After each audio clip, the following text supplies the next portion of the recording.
Bienvenidos a Sapere Aude, Atrévete a saber.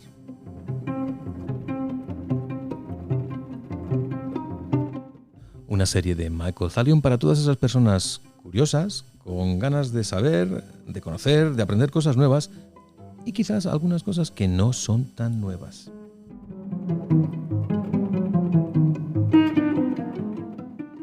Hoy tendremos un encuentro con Dimas Mas. Y para ello contamos con la presencia de Dimas Mas.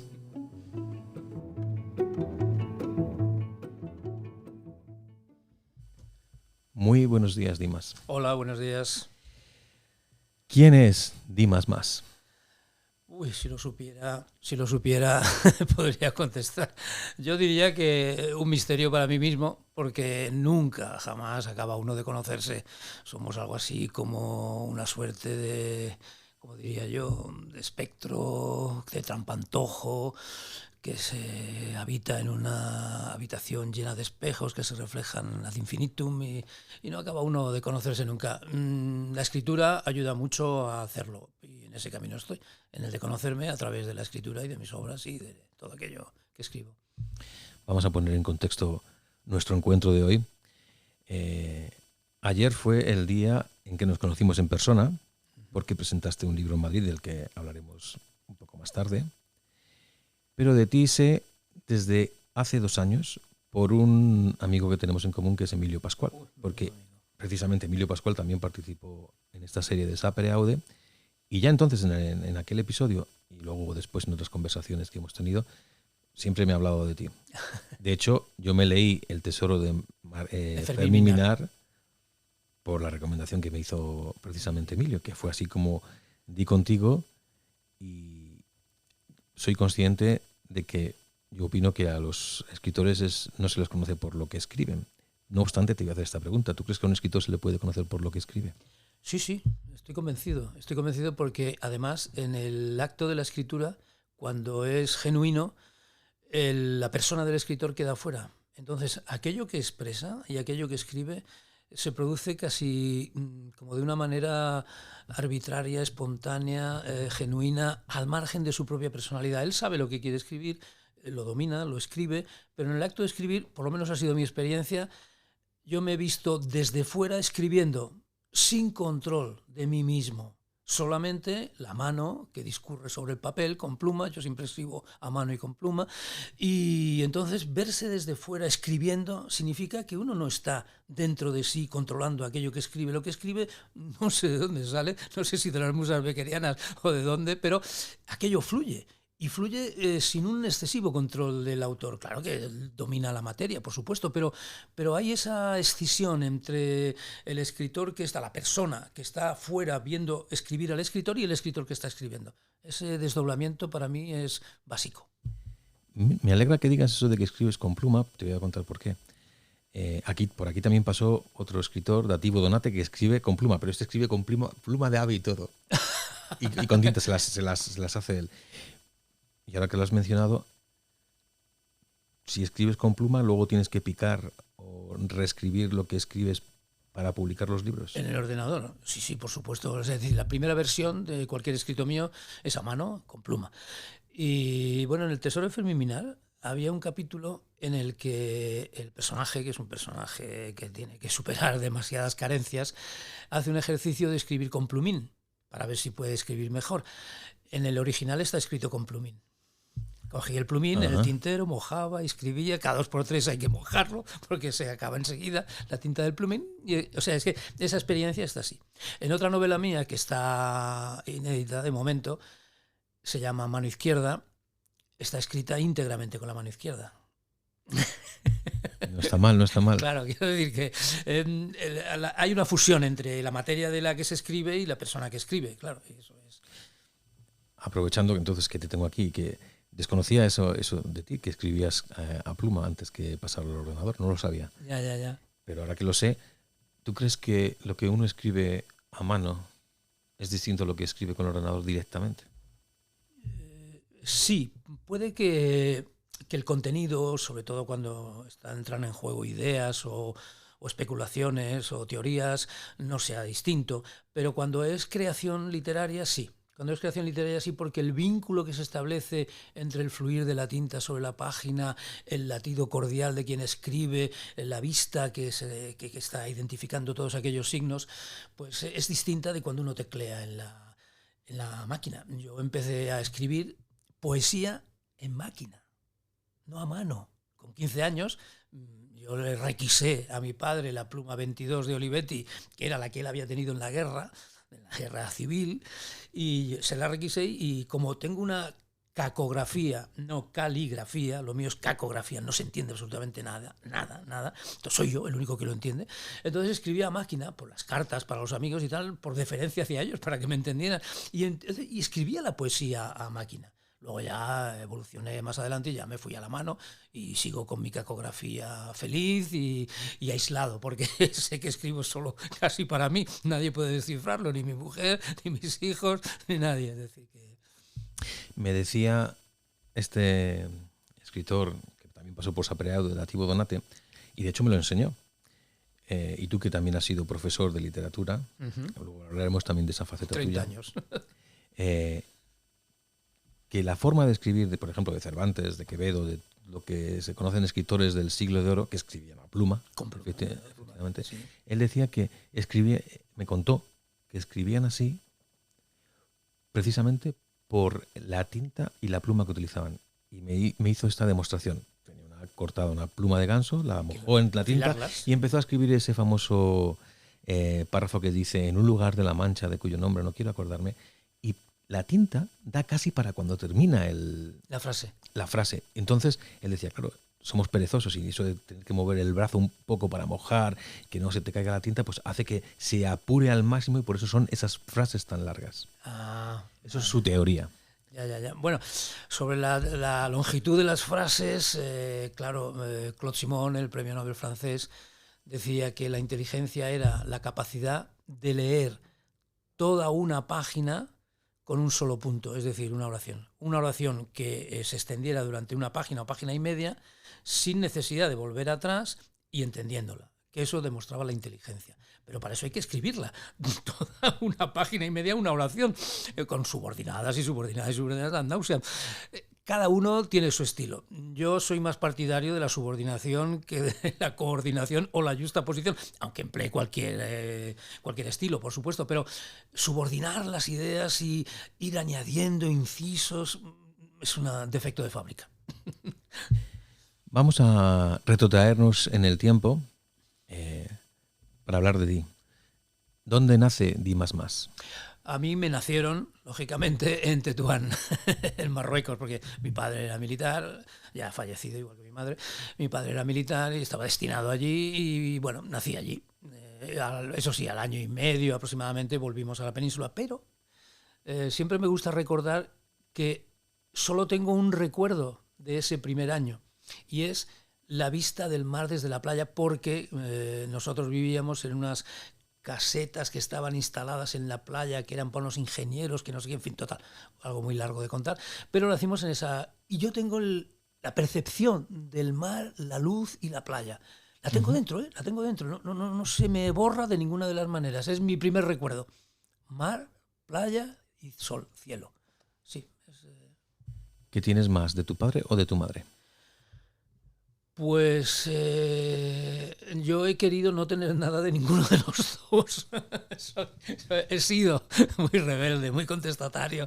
Yo era algo así como en su momento el hippie de la familia, es decir, aquel que iba a contracorriente de todo lo familiar y he aspirado siempre a independizarme de ellos. Yo recuerdo, es algo doloroso porque era una circunstancia de violencia familiar y todo esto, pero mi madre siempre me recuerda que cuando tenía yo 6 años, no más de 6, le dije: mamá, ¿cuándo es uno mayor para irse de casa?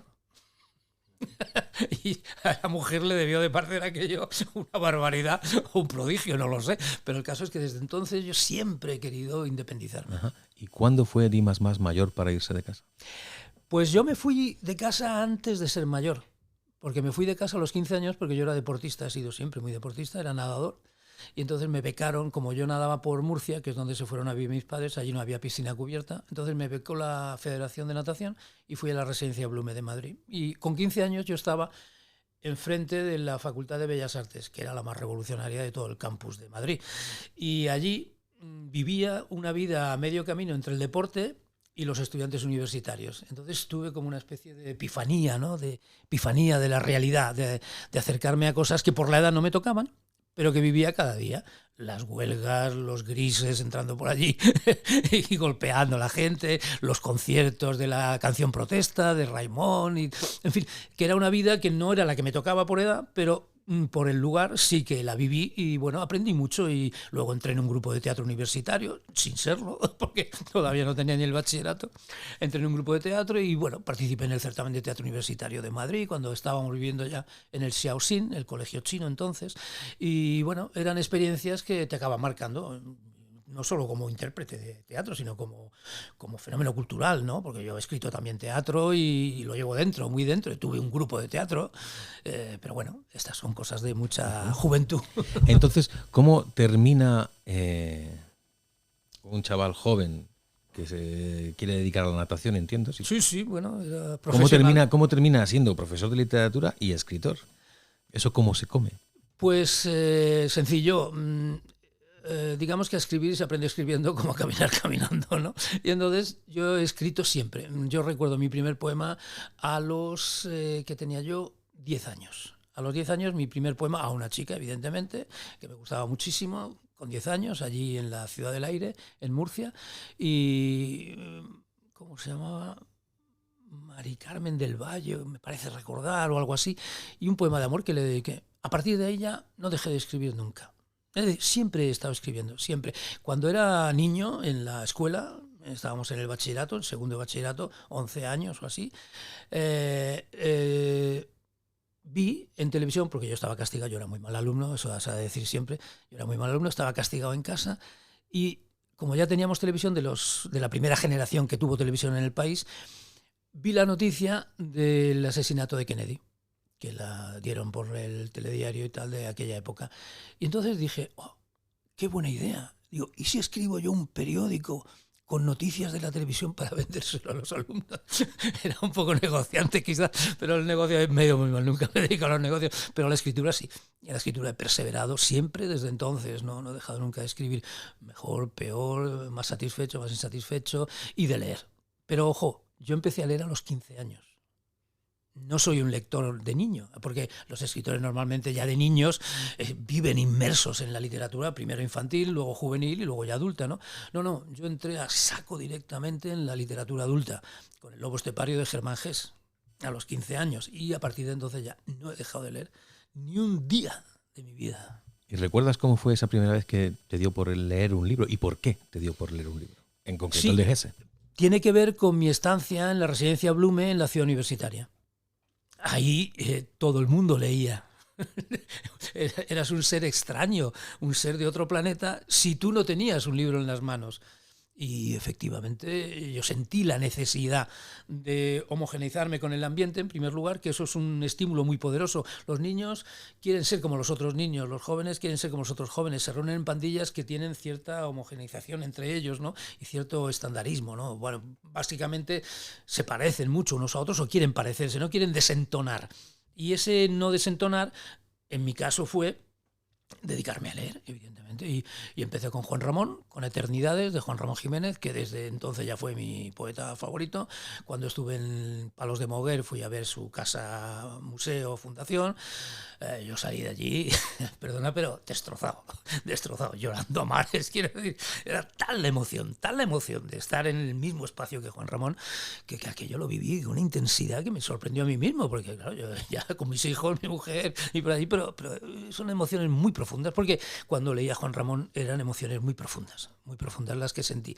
Con El lobo estepario también, que me pareció una obra magnífica, que luego de muy mayor se me ha caído de las manos. Pero sin embargo, yo no leí Platero y yo cuando era joven ni niño, lo leí con 50 años.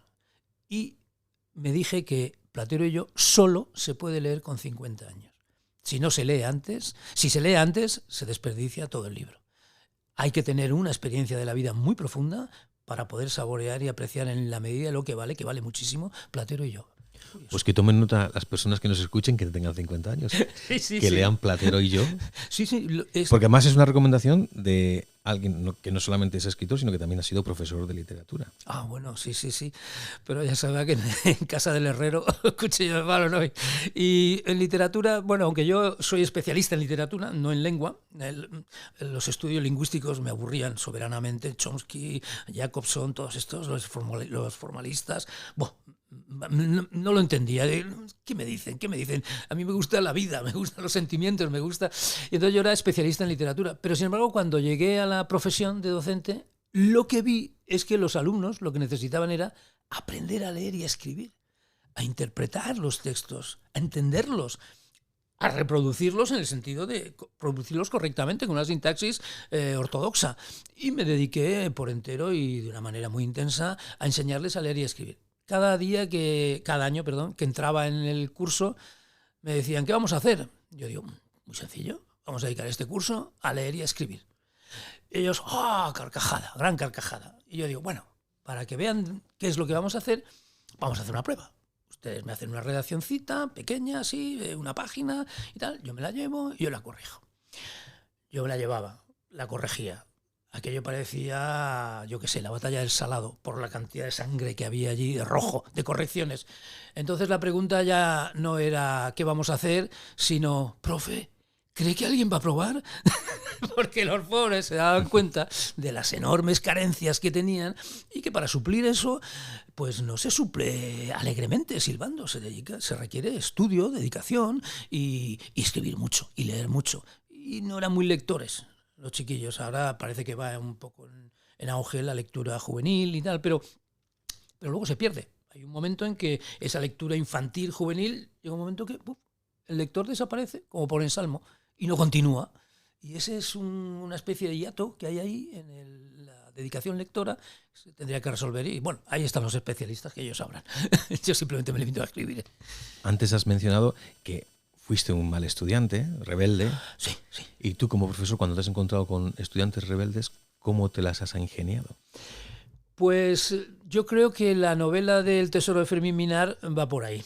En ese sentido, él es un alumno rebelde, refractario a cualquier enseñanza y que no diré que está orgulloso de su ignorancia, pero casi. Entonces, quise analizar ese personaje porque me sentía identificado con él, en primer lugar, y en segundo lugar porque veía que si ese mal alumno era capaz de encontrar una vía para salir de esa ignorancia o de esa falta de hábito o de ese desprecio hacia la creación literaria o hacia la propia escritura, pues que ganábamos mucho, ¿no? El libro funcionó muy bien en su momento y se vendieron hasta 40.000 ejemplares, una cosa así, tuvo muchas ediciones. Y yo fui por muchos institutos hablando sobre el libro y los alumnos acababan conectando con ese personaje y eso me dio la idea de que siempre hay una esperanza y siempre hay una posibilidad de negarse al reduccionismo de que no, las letras no son lo mío, yo no sé escribir, siempre se ha de leer y se ha de escribir. Cela, en ese libro, en el prólogo, decía que no hay mayor analfabeto que aquel que sabiendo leer y escribir ni lee ni escribe. Eso es lo que yo quería combatir.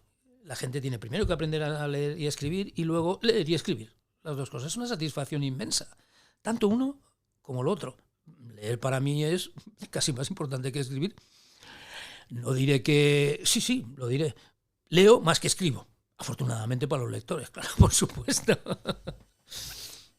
Vamos a hablar ahora, ya hemos mencionado creo que 2 veces la novela de El Tesoro de Fermín Minar. Yo te conocí a ti precisamente por esa novela. La novela ya me di. De la lectura. Y no sé si ayer cuando nos vimos te comenté lo que voy a decir ahora, no sé si lo hice, pues me repito hoy.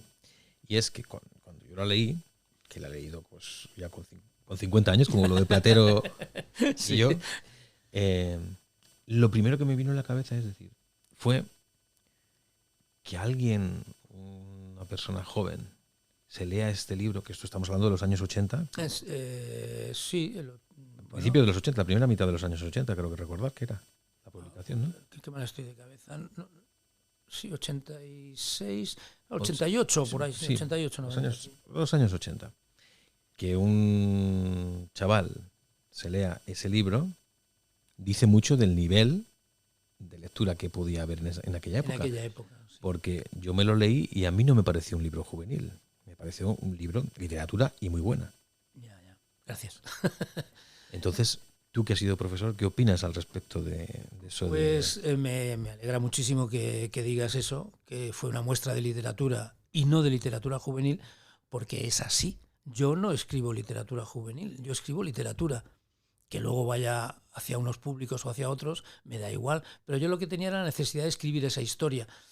La historia es, por otro lado, una historia que tiene más ingredientes fantásticos que realistas, porque hay una aventura en el diccionario y el diccionario se convierte en un espacio literario. Es la primera vez que en la literatura el diccionario es un espacio literario. Y es la primera vez, bueno, pues esa suerte he tenido yo, que se me ocurrió a mí, y es un espacio literario en el que las palabras se animan y entran en relación con el personaje. Eso es fantástico. No es realista. Igual que en la novela de Pels, de la que hablaremos después, también hay elementos fantásticos, como por ejemplo que las cenizas del matrimonio hablen de ceniza a ceniza, de urna a urna en un cementerio.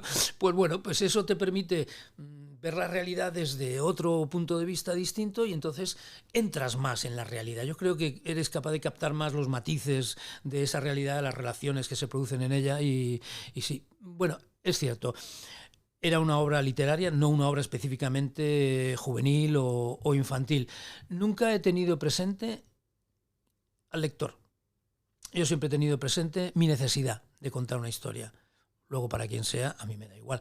Es evidente que sí, que hay novelas, El bellaco durmiente, por ejemplo, que tiene una inspiración familiar, el personaje es mi hijo, etcétera. Pues parece que sean más indicadas para un lector más joven, ¿no? Pero yo creo que cuando yo escribo esperando que los lectores adultos se acerquen a ellas o que sepan que están escritas esas obras para ellos, porque hay mucho componente metaliterario, muchas referencias de la cultura, de la literatura, del cine, de la poesía, de la pintura, de la música. Entonces uno busca esa complicidad y necesita casi que el lector que le lea a uno tenga las mismas coordenadas culturales, porque es importante eso. Si uno lee algo de una coordenada cultural ajena a él, no acaba de entender, ni entra, ni... Sin ir más lejos, íbamos en el coche y en Radio Nacional en la 2, en la 2 de Radio Nacional, la música clásica, estaban hablando de un poeta, de Philip Larkin. Leyeron un poema suyo, una traducción. Philip Larkin tiene un prestigio enorme. Yo oí la traducción dicha y yo digo, esto no vale nada. No vale nada. Si me lo hubieran leído en inglés, con el contexto de la lengua inglesa, es muy probable que entonces hubiera entendido más cosas. Porque afortunadamente puedo entenderlo en inglés. Entonces, seguramente hubiera entendido otros contextos, otras connotaciones, pero dicha en castellano, en una traducción muy lineal, muy rasa, una prosa prácticamente, no era poesía aquello. Yo dije, bueno, pues no le encuentro ninguna gracia al señor Philip Larkin, ¿no? Pero bueno, quiero decir que la necesidad del contexto es fundamental. Eso es parte de la terapia Gestalt también, ¿eh? El contexto es imprescindible.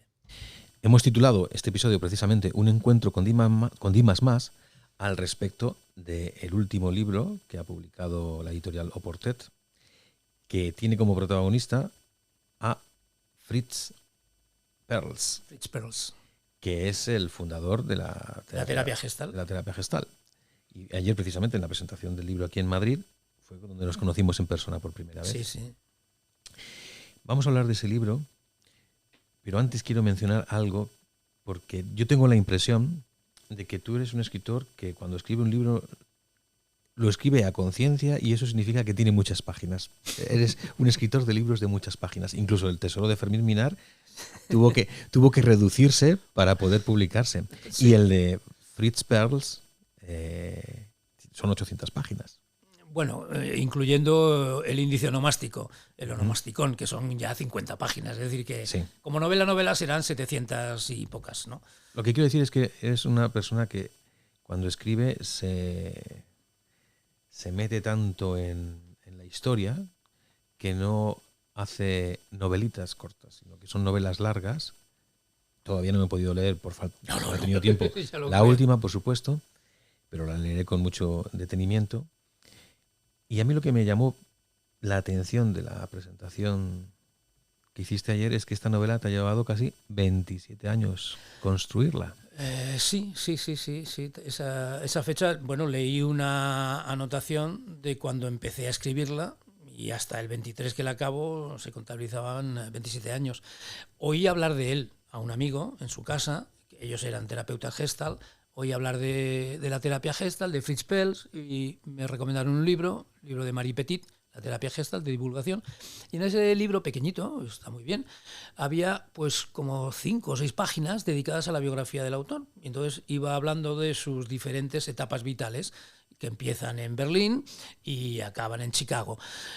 Por cierto, a Berlín la llamaban la Chicago de Europa. Por cierto, es que es como un círculo que se cierra, ¿no? A Berlín la llamaban la Chicago de Europa porque en aquella época, bueno, el jazz, sobre todo, era algo fundamental en la vida de Berlín, ¿no? De los cabarets y de de lo que eran las salas de música entonces, en la radio y todo esto.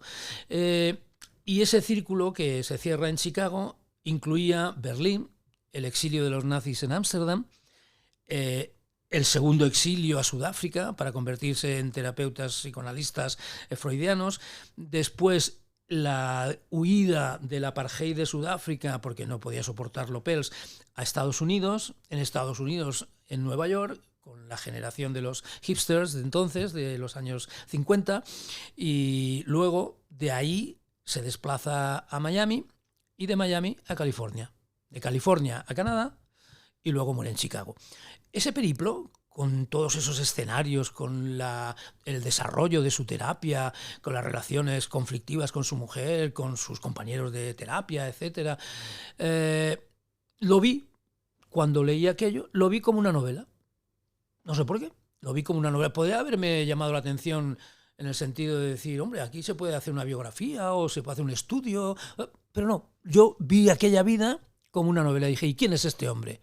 Y ahí ya, digamos que en términos coloquiales, se dice lo que se dice, que no lo diré. Pero bueno, fue terrible, porque ya entré y ya salí muy escaldado a los 27 años y después de muchas dificultades y de muchos placeres. Ojo, esto no es solo trabajo, el placer es un trabajo y escribir es un placer ultra exquisito, por muchos tormentos que implica a veces muchos tormentos, pero es un placer ultra exquisito que te incita a seguir escribiendo. Yo sigo escribiendo y estoy haciendo otras cosas ya, evidentemente, ¿no? Pero el ver aquello como novela me llevó a documentarme y quien entra en la documentación ya sabe que está perdido. Está perdido, es como quien entra en una tesis doctoral, que ya sabe, el último dicho es: o acabas la tesis o la tesis acaba contigo. Y con la novela esta me pasó algo parecido. Explica por qué hemos titulado este episodio de Sapere Aude en un encuentro con Dimas Mas. Lo hemos titulado, bueno, yo te he sugerido que como título que podría ser un encuentro con Dimas Mas, porque en un encuentro gestáltico se encuentran dos personas ajenas la una a la otra que van a generar un vínculo que va a posibilitar una relación genuina y estrecha, íntima entre esas dos personas, y a partir de ahí se va a ver el problema que la persona lleva a la terapia, se va a ver de una manera lo más objetiva posible, pero al mismo tiempo lo más entrañada posible. Eso significa que esa interacción entre paciente y terapeuta va a promover la visión clara de fenómeno que lleva al paciente a la terapia normalmente suele ser o una neurosis o una gestalt inconclusa, es decir, algún suceso que te ha traumatizado y que no has resuelto y que llevas cargando en la vida eso y que no te lo puedes quitar de encima. Entonces, en esas sesiones, en ese encuentro entre el terapeuta y el paciente, se produce algo así como el milagro de la sanación. Aceptando lo que los gestaltistas siempre exigen, que se acepte lo obvio, lo que es la realidad. No escaparse ni hacia máscaras, ni hacia subterfugios, ni hacia idealizaciones, ni hacia máscaras que te cubren y que te ocultan y que te hacen creer que sí que estás bien. pero en el fondo no. Estás ahí con aquello que te está atormentando y tú necesitas resolverlo, ponerte en paz contigo mismo. Para ello, lo primero es aceptar lo que es obvio. Y eso a veces no siempre lo hacemos. Es un poco como la carta robada de Edgar Allan Poe, ¿no? Es decir, está donde es más visible, no se ve. Pues eso pasa con nuestros conflictos, donde todo el mundo los ve, pero menos uno que se ciega o no quiere verlos. ¿Y qué máscaras ha ido quitándose Dimas más en estos 27 años que ha tardado en escribir este libro que yo me atrevo a decir que va a ser una novela prodigiosa? Pues yo no sé si me las he quitado o me las he puesto.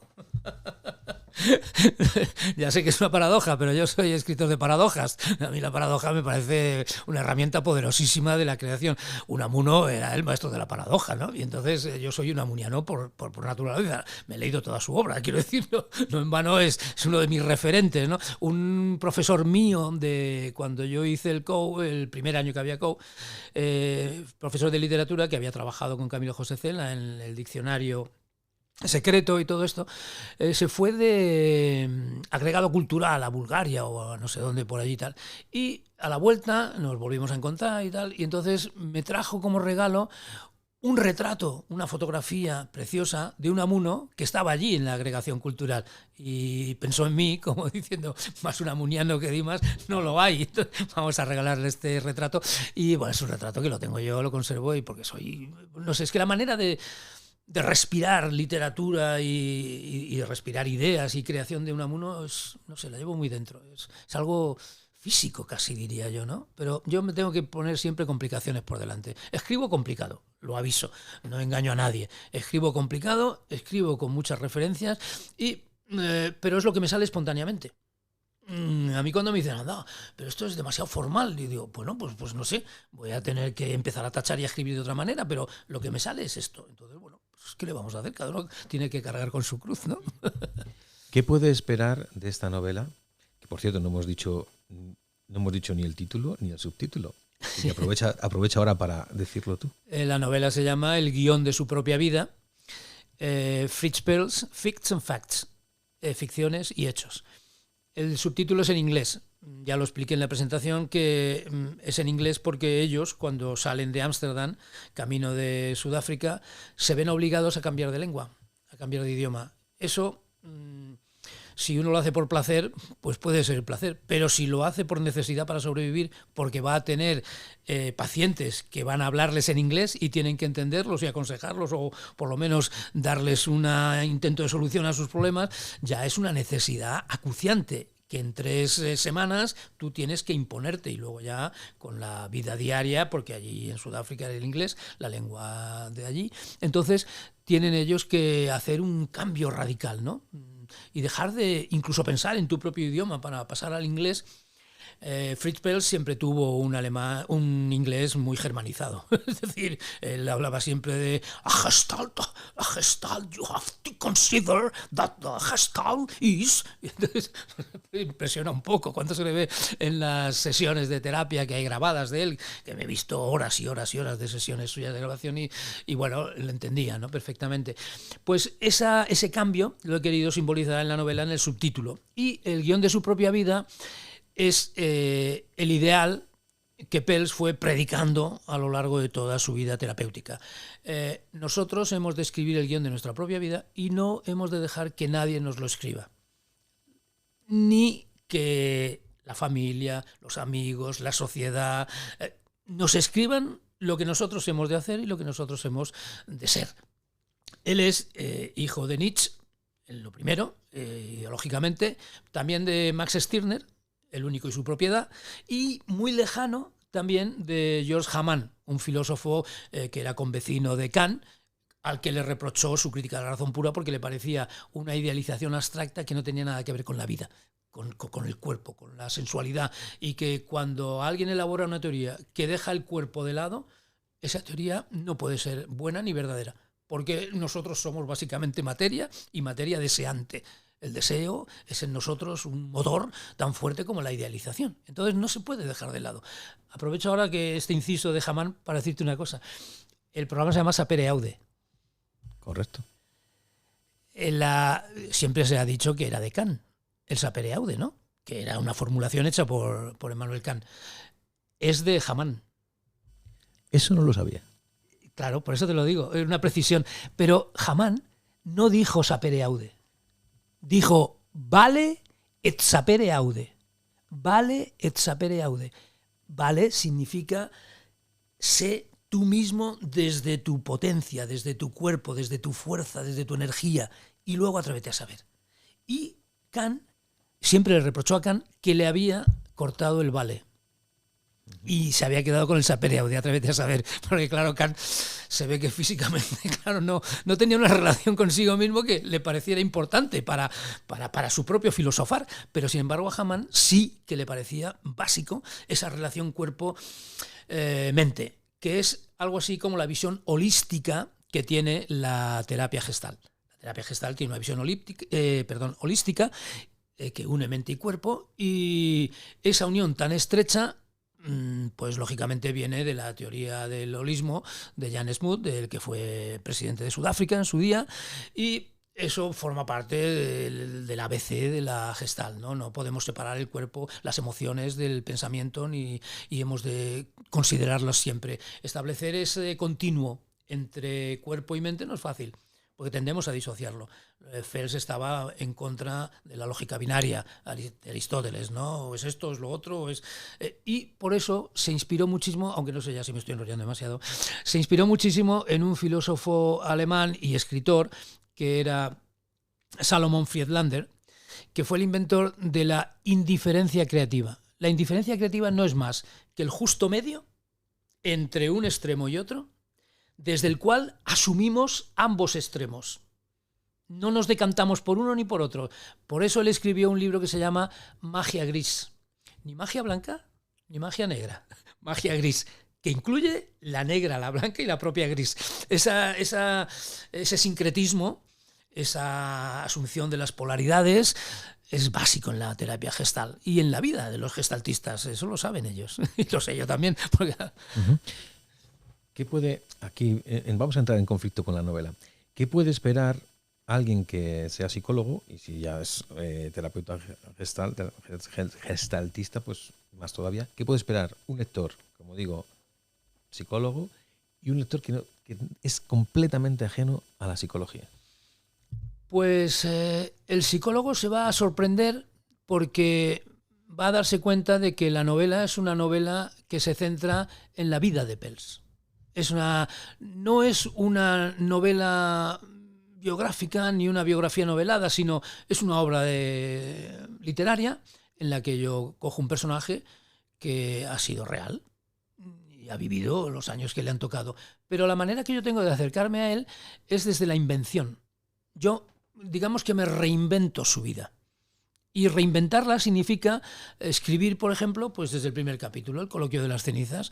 La hija lleva las cenizas del padre a la tumba donde están las cenizas de la madre y lo inhuma allí, que es al mismo tiempo la tumba familiar donde está el padre de ella, el suegro de Pels. Ese hecho me lleva a mí a imaginarme lo que debe de ser Pels, que siempre ha vivido por sí, para sí, sobre sí, en sí, tras sí, ante sí y cabe sí, porque todo sí, yo mismo, que ha vivido individualmente y la individualidad de una manera casi feroz, verse encerrado allí, aunque sean cenizas, al lado de las cenizas del suegro y de la mujer, con la que llevaba, antes de morir, pues casi 20 años sin convivir. Entonces, verse allí atrapado me sugiere enseguida que puede haber ahí un diálogo entre ambos y que de ceniza a ceniza se digan, pero ¿qué ha pasado aquí? ¿Cómo es que estoy yo aquí? ¿Qué hago yo aquí? ¿Por qué me han traído aquí? Y ese es el motor de ese capítulo de las cenizas, por ejemplo, en el que hablan entre ellos. Eso es literatura, para mí. Otro dirá, hombre, eso es una disparate, una barbaridad. Yo digo, vale, sí, cada uno tiene la invención que tiene. Eso es literatura. El lector común va a encontrar literatura. Y un personaje que, aun habiendo sido real, él desconoce completamente y le da igual que haya sido real. Porque va a vivir la vida de un personaje. ¿Y por qué tanta atención sobre este personaje? Luego a lo mejor ya se interesará por quién fue y se irá a la Wikipedia y verá Fritz Perls, el creador de la terapia Gestalt, nace en Berlín. Bueno, pues es posible. Pero mientras, en el camino de la novela, una novela sobre un personaje que da igual que sea real que de ficción. Es un personaje. Y entonces, pues bueno, si le gusta el estilo, si le gusta lo que se cuenta de él, pues disfrutará. Si le parece que no es atractivo o que no sintoniza con él, pues la dejará. Eso es el arbitrio de cada lector, por supuesto. Perdón. Y el psicólogo decía que es probable que le decepcione que no haya más teoría en el libro, pero el libro no es un libro de teoría gestal, el libro es un libro sobre una vida y una novela sobre una vida, y entonces pues va a descubrir emociones, va a descubrir relaciones nuevas, va a descubrir épocas de su vida que han sido muy poco tratadas, como la de Johannesburgo, en Sudáfrica, su relación con Marty Fromm, de la que no hay, por no haber ni fotografías de ella, he encontrado yo en internet, ni fotografías de ella, es decir, una persona discretísima.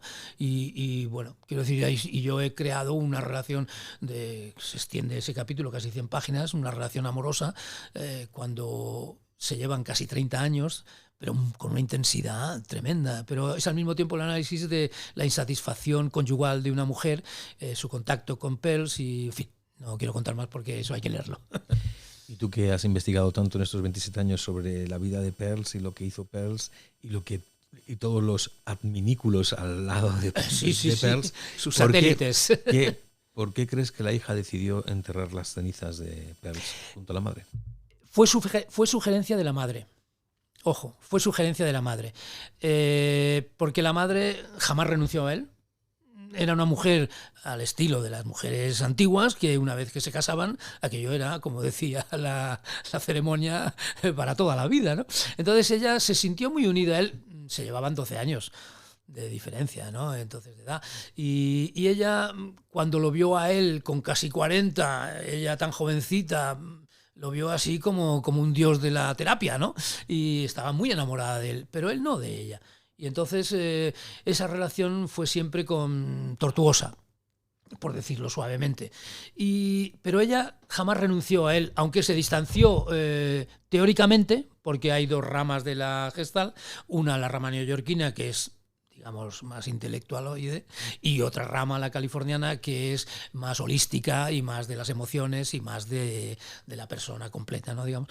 Entonces, ella no renunció a él, y en la novela se nos cuenta que sus cenizas las guarda en el closet, en el vestuario allí, donde las tiene, y sugiere a la hija que las entierre en la misma tumba que ella, porque muere ella cuando están en Europa. Al final, Laura Pels, porque cambió el nombre de Lore a Laura, daba más cursos en Europa que en Estados Unidos. Y siempre anduvo corta de líquido, por decirlo así. Siempre tenía problemas económicos. La hija tuvo más problemas económicos que ella aún. Y no diré que mal vivieron, pero bueno, vivieron muy ajustadas, ¿no? Hacia el final de su vida. Y ella quiso que lo enterraran con él. Fue una decisión suya, ¿no? ¿Qué has aprendido de Pearls? Pues Pearls es un personaje muy contradictorio. Es un personaje que no es grato. Hoy sería políticamente incorrectísimo, pero muy, muy, muy incorrecto, hasta el punto de que estaría denunciado. Probablemente en sus terapias alguien acabaría denunciándolo y hubiera tenido problemas con la justicia, seguro. Es, por lo tanto, como una especie de outsider, de fuera de la ley, casi diríamos, pero que responde también a un modelo de época. Y estamos hablando de los años 60, 50, 60, y ahí había unos comportamientos, la revolución de los beatnik y luego la revolución de los hippies es también la revolución del amor libre, y ese amor libre camufla de alguna manera su espíritu seductor, avasallador, y necesitaba no solo caer bien o ser admirado, sino seducir también a las mujeres. Fue un gran seductor, tuvo muchísimas relaciones él, ¿no? Entonces, pero tenía una manera de comportarse, ¿cómo diría yo?, que dadaísta, siempre iba a la contra, siempre quería desmontar las convenciones sociales, y eso lleva, por ejemplo, a una cosa tan pueril y tan absurda como estar en la mesa de la familia de Laura, de Lore en su momento, comiendo, presentándolo a la familia, y entonces sorber la sopa de una manera estridente para decir: aquí estoy yo, soy así de grosero y de vasto, porque vosotros sois muy finos. La familia de Lore era una familia de dinero, eran joyeros y tenían dinero, y una casa estupenda allí en Pforzheim, y él pues se le ocurre para violentar el ambiente, sorber la sopa con mucho ruido, lo que provoca... ¿A quién han traído a casa? Por Dios, ¿con quién se va a ir nuestra hija? Etcétera. Entonces, era muy desafiante. Pero los orígenes de eso están en el dadaísmo de su juventud, cuando él frecuenta a Otto Dix, cuando frecuenta el círculo de Minona, que son transgresores por naturaleza. Pensemos que estamos en la República de Weimar, pero los socialdemócratas que gobernaban la República de Weimar se habían convertido en algo así como el establishment. Y ellos iban contra ellos. Esta pregunta te la habrán hecho en muchísimas ocasiones y para quienes escribimos pues es un poco difícil de contestar, pero te la hago. ¿Qué libro es el que más tuyo es el que más te gusta? Pues te daré una respuesta que no la he dado nunca. Por lo tanto, eso me lo han preguntado, pero la respuesta que te doy no la he dado nunca. El que voy a escribir. Ya sé cuál es, ¿eh? Sí. ¿Puedes avanzarnos algo de qué va a tratar? Bueno, sí, va a ser sobre un suceso lamentable, trágico, de dos artivistas. Las artivistas son las activistas del arte, son las que hacen performance, es decir, realizaciones artísticas que incluye a la persona. Esas dos personas hicieron una performance que era casarse con Europa y recorrieron vestidas de novia el sur de Europa para llegar hasta Jerusalén. Y en el curso de esa aventura, una de ellas fue secuestrada, torturada, violada y enterrada. Y claro, eso supuso una noticia de primera magnitud. El presidente de Turquía habló con el presidente de Italia. En fin, se movió aquello porque era una acción artística que acabó muy trágicamente. Entonces yo he indagado también sobre eso, pero no al nivel de la indagación de Peirce, por supuesto, nada que ver, porque cuando yo esa noticia la leí en la prensa y cuando la leí me impresionó tantísimo cómo se puede llegar a morir por un ideal artístico, ¿no? Porque claro, el ideal artístico de esas dos mujeres que querían atravesar Europa vestidas de novia, el mundo es feliz, somos hermanos todos, etcétera, una especie de ingenuidad, no sé, que va más allá de lo que la realidad es. Ese choque tan brutal con la realidad del asesinato y de la violación, etcétera, me conmocionó. Y entonces dije, bueno, pues algún día igual escribo algo. Me parece que está llegando ese día. Yo voy a hablar de un libro que aún no he leído, pero del que me ha hablado muchísimas ocasiones, que ya lo he mencionado anteriormente, Emilio Pascual, y que por fin lo tengo, que es Un tesoro olvidado. El tesoro olvidado, sí. Y que Emilio Pascual siempre ha dicho que eso es una obra prodigiosa. Emilio muy generoso. ¿Qué nos cuentas de El tesoro olvidado? Pues El tesoro olvidado es una aventura a medio camino entre la literatura y la filología. Yo soy filólogo de profesión, digamos, y de educación. Estudié filología hispánica y luego pues di clases de literatura y de lengua. Y el placer por las palabras, que ya se manifestaba en El tesoro de Fermín Minar, que es una aventura en el diccionario, la primera aventura en el diccionario, era reflejo de mi pasión por las palabras. Mi pasión por las palabras viene de cuando estaba en el bachillerato, me parece que era cuarto de bachillerato, tenía latín, y lo que más me llamaba la atención de la clase de latín no era el latín en sí, al que ahora de mayor he vuelto y al que estudio con pasión, sino las etimologías y la relación entre el latín y el castellano, claro, ¿no? Entonces, desde que asistí a esas clases, sentí como un vínculo con las palabras que iba más allá de conocerlas, saberlas para qué se usan y ya está, ¿no? Era una relación viva, emocional. Las palabras me gustaban, no me gustaban, me apasionaban o no, me parecían sorprendentes, maravillosas o deleznables, o qué mal suena esto, por Dios.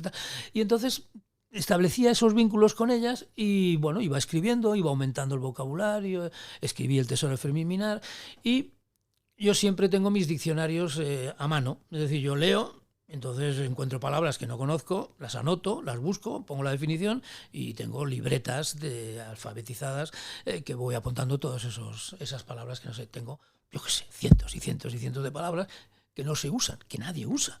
Entonces, un día dije, bueno, ¿y por qué no hacer un diccionario en el que hagas propaganda de estas palabras de tal manera que puedan volver otra vez a la corriente de la lengua y a la corriente popular, ¿no?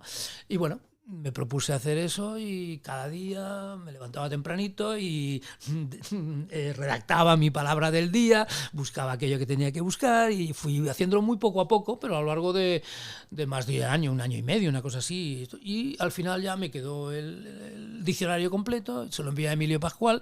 Y Emilio Pascual, que es tan buen amigo, aparte de tan buen escritor, su obra del Gabinete Mágico es eso, mágico, y no hay otra definición, y hay que leerlo obligatoriamente porque va a disfrutar uno lo que no está escrito, sobre todo si es aficionado a la lectura, a los libros, en fin, al placer del objeto y del contenido.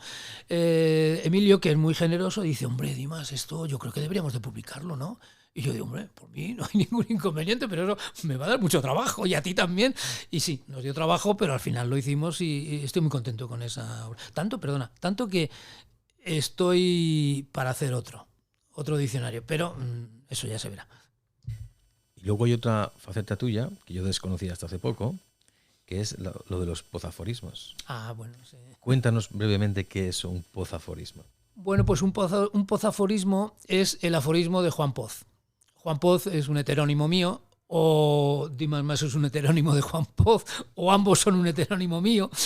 Y ese heterónimo lo utilicé para abrir tres blogs en realidad, para abrir 3 blogs donde poder yo escribir crítica literaria, crítica de cine y miscelánea, que no había podido escribir durante mi etapa profesional, porque claro, para los alumnos yo no puedo entrar en la lectura, yo qué sé, de los episodios nacionales y hacer una crítica de ellos, etcétera, porque no tengo destinatario.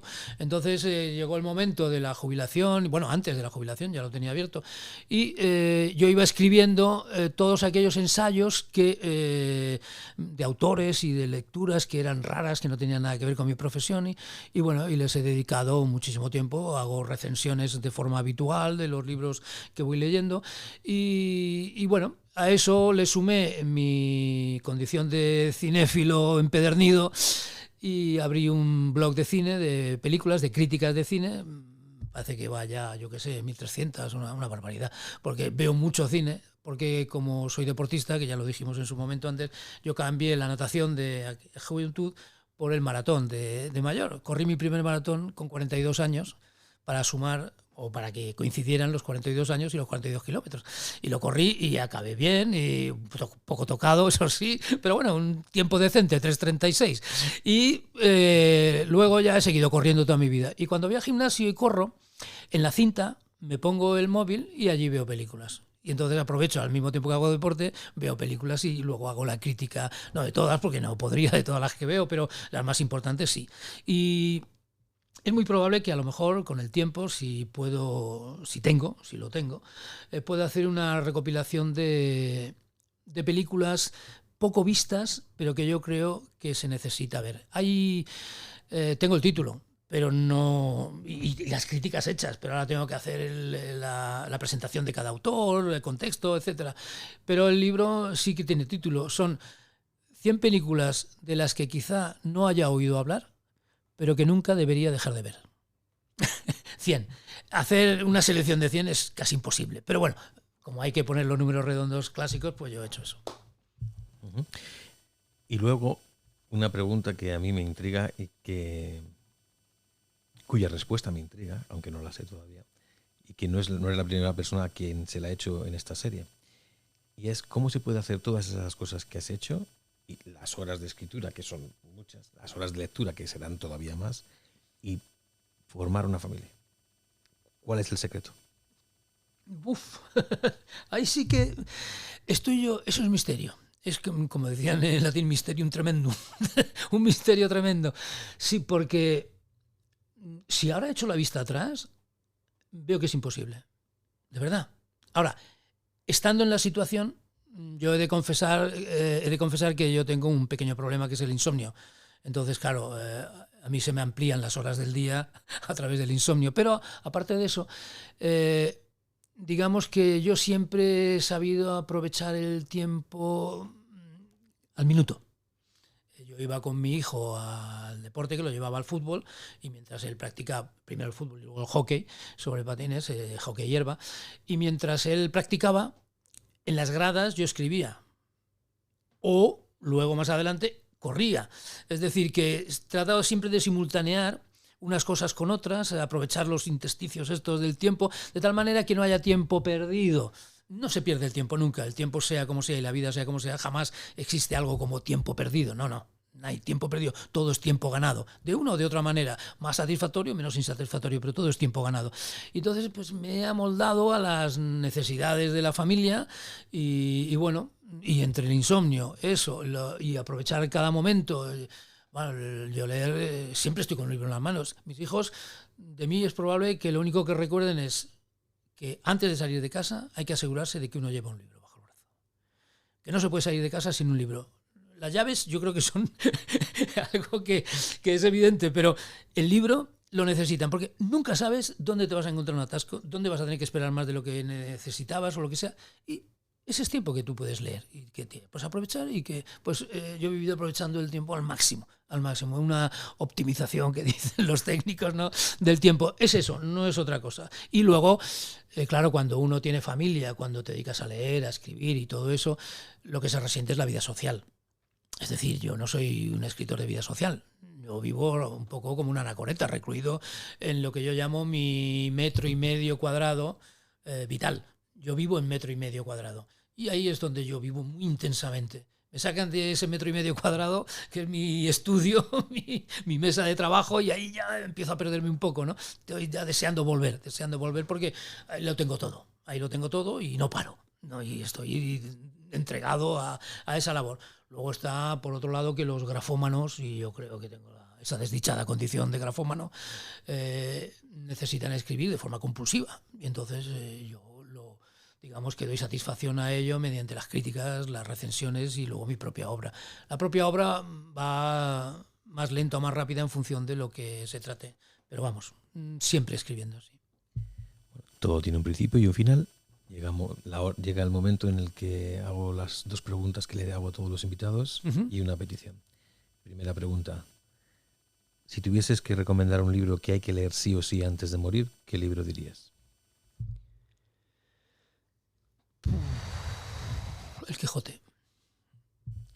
Y lo mismo aplicado a la música. Una música que toda persona debiera escuchar antes de morir, ¿qué música dirías? Bueno, es que en la música hay mucha... Es muy amplio todo, ¿no? Es decir, porque está la música clásica, la música moderna, la música contemporánea. Música clásica...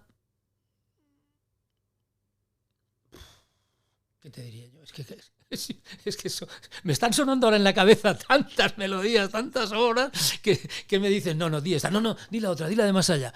No sé, pero vamos, que puedan impresionar el Requiem de Mozart. Voy a hacer también una excepción. Dado que eres muy cinéfilo, ¿qué película debería ver toda persona antes de fallecer? Ordet, de Dreyer. La palabra de Dreyer. Esa obra es mística.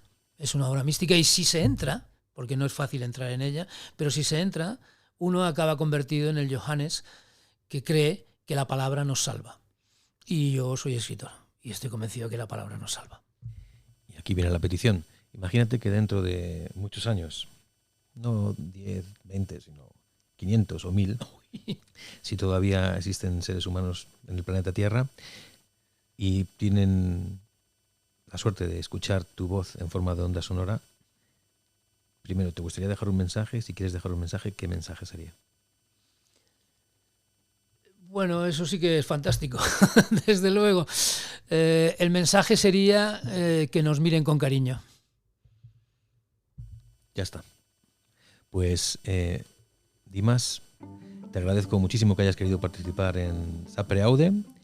Ya estamos conectados para el resto de lo que nos quede, como se decía cuando en las tradiciones del matrimonio, hasta que la muerte nos separe. Hasta que la muerte nos separe, sí. Muchas gracias. Nos hemos encontrado.